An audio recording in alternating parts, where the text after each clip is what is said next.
G'day there, trendsetters. Long time no speak. Let's talk about Miley Cyrus's new song, Flowers, and Purim, and how they're linked.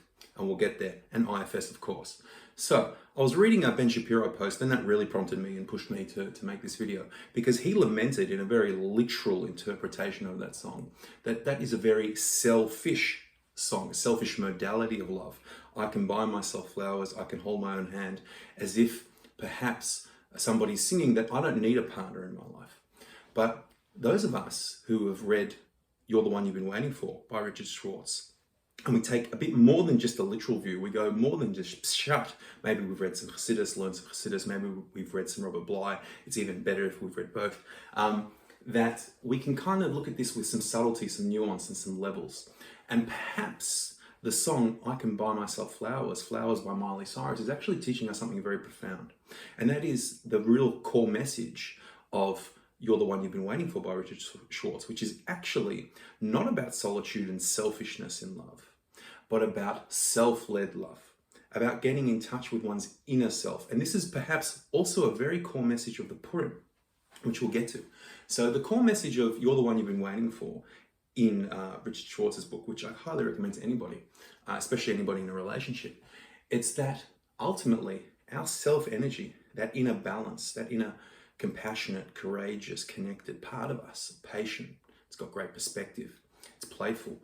That's the part that needs to come to our wounded parts. That's the part that needs to kind of exist in our inner system and come and heal those wounds.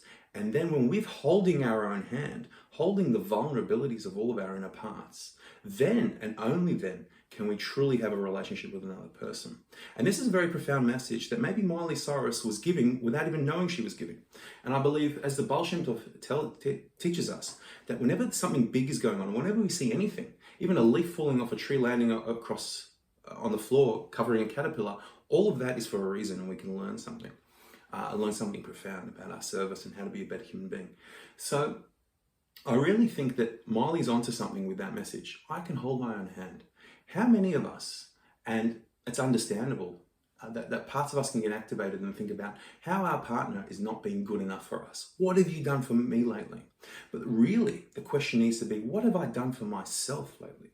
What have I done in a self-led fashion to come and hold my own hand, to come and nurture the triggered and hurt parts of us? And often, just as we trigger in our partner because of our ineptitude, because of our inadequacies, because of our imperfections, our partner does the same to us, and our parts get triggered. This is the purpose of love.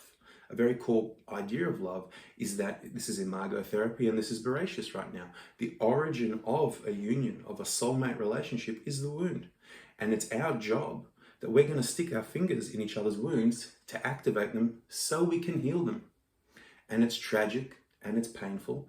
And tragically, a lot of couples actually stay in the pain cave.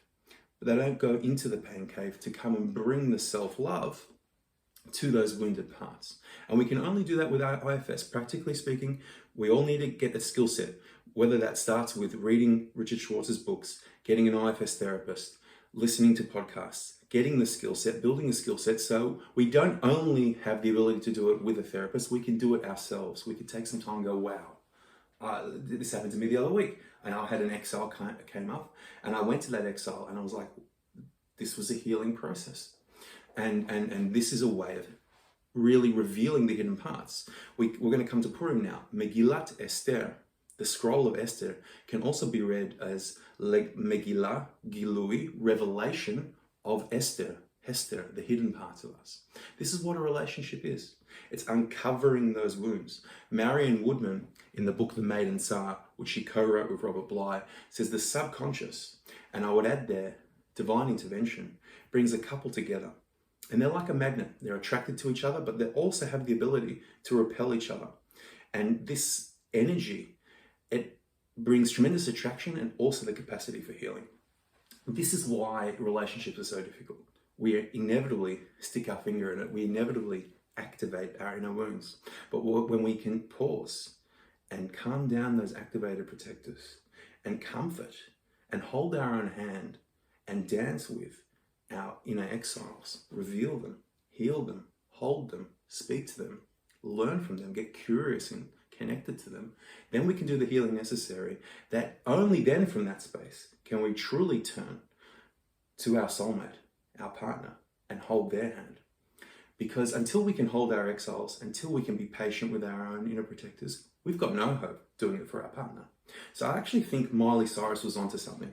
That first we need to start with self-love, not a selfish love, self-led love. Self, taking care of those inner parts. And Miley, her name, is onto something here. If we were to do, I hope you can read this, Miley in Hebrew would be Mem Yud Lamed Yud, right? Miley, Milim. But we can read that as Mi Li, who will be for me? And as we say in Pirkei Avos, Im ein ani li, mi li.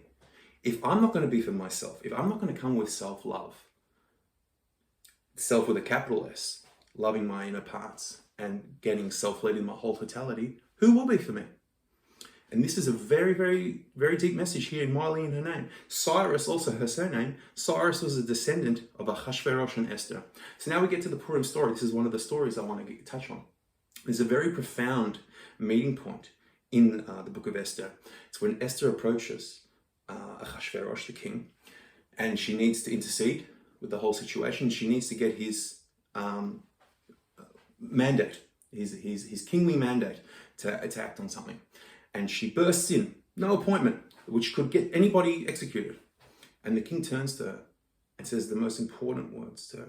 And there's actually not, this whole exchange is profound. I hope to make multiple videos on this. But he says the most important word, ma lach. What's with you, with yourself? Let's get curious. Ma, what's going on? Lach. Then we can start a conversation. What's with the self-energy? When we can tap into the self-energy of us, this is the source of Legalot Esther, Megillat Esther, revealing the hidden parts, revealing the wounded parts, and then and only then, when we're holding our own hands, can we truly hold the hands of our partners. I'm hoping that you have an amazing Purim, a revealing Purim, a powerful Purim, and then there, activating self-energy, we should have a union of us with our partners and us with the whole world, with the ultimate union of Mashiach now. Yalla bye.